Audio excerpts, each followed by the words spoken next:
There was a time when a little boy used to record cover songs in his living room, and his mom would shoot his videos with a cheap camera and upload them to YouTube so that his family could watch them. From the streets of Stratford, Ontario to YouTube, and from YouTube to the world stage, that's how Justin Bieber's journey began. But as glamorous and easy as Justin's life looked from the outside, the reality was very different. Behind the scenes, his mental and physical health kept getting worse, something his fans never really realized. But how did all this actually happen? In 2007, a video was uploaded in which Justin was singing a song called "So Sick." That video gained thousands of views on YouTube.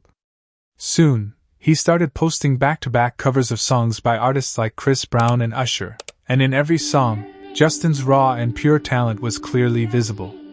That's why these videos reached Scooter Braun, a music manager who was looking for the next big thing. Scooter was also Usher's manager at that time, and he instantly flew Justin and his mom to Atlanta to meet Usher.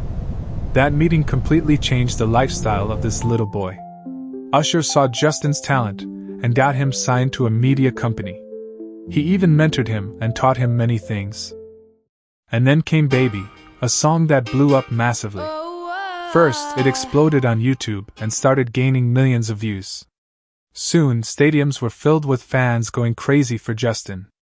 At just 13 years old, he had already become the biggest pop star on the planet. But as quickly as he was rising, the machine pushing him was just as dangerous. An industry that was ready to exploit him at every step.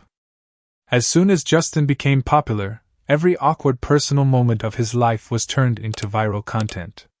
When his voice naturally began to change due to puberty, talk shows made fun of him. I did a story on you a little while ago, and they were talking about how your voice is changing, and in fact... When he had his first kiss, the media turned it into a national event. Imagine being just 15 years old and going through all this. At the 2012 Billboard Awards, actress Jenny McCarthy forcefully kissed Justin on stage, even on his neck, during a live broadcast. Justin was only 18 at that time. "I feel violated right now," he said. I feel violated right now. Wow. There are also stories that Diddy took Justin to his parties, where Justin witnessed things he didn't fully understand at the time. Later, when he realized what had happened, he was deeply disturbed. Even Usher admitted in an interview that he would never send his own son to Diddy's parties, though he never thought twice about sending Justin. By 2013 to 15, Justin's public image was collapsing. He was drinking, using drugs, and behaving recklessly. DUI charges, fights with paparazzi, expensive cars, endless scandals. The media turned every mistake into a circus.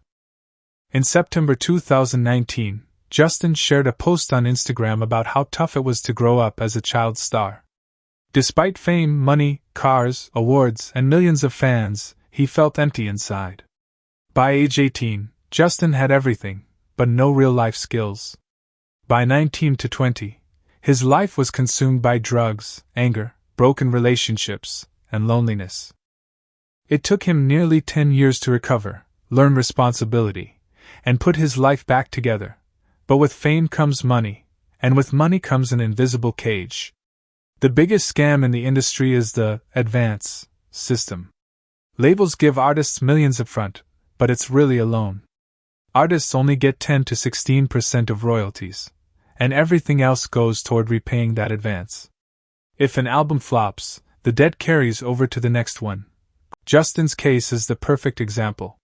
By June 2022, he revealed through Instagram that half his face was paralyzed due to Ramsay-Hunt syndrome, a rare neurological condition damaging facial nerves.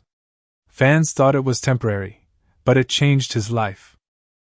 Even though he had generated nearly $1 billion in his career through tours, albums, merch, and endorsements, by 2022 he was cash poor.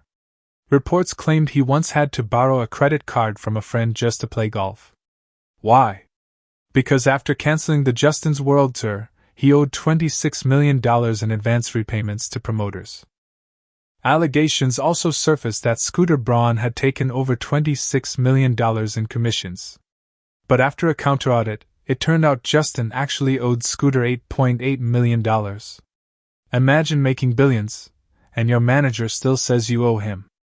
By late 2022, Justin faced three major problems. His health was deteriorating, he was financially struggling, and the public pressure was constant. That's when he made one of the most haunting decisions of his life. He sold his entire music catalog of 291 songs for $200 million at just 28 years old. For him, it seemed like the only way out. In 2024, videos surfaced of him looking very skinny. On March 30th, he went live on Instagram, clearly under the influence of drugs, acting strangely. Fans speculated it was because Selena Gomez had gotten engaged to producer Benny Blanco, Justin's old collaborator and friend. By the way, what do you think about Justin Bieber and his life? Share your opinions in the comments.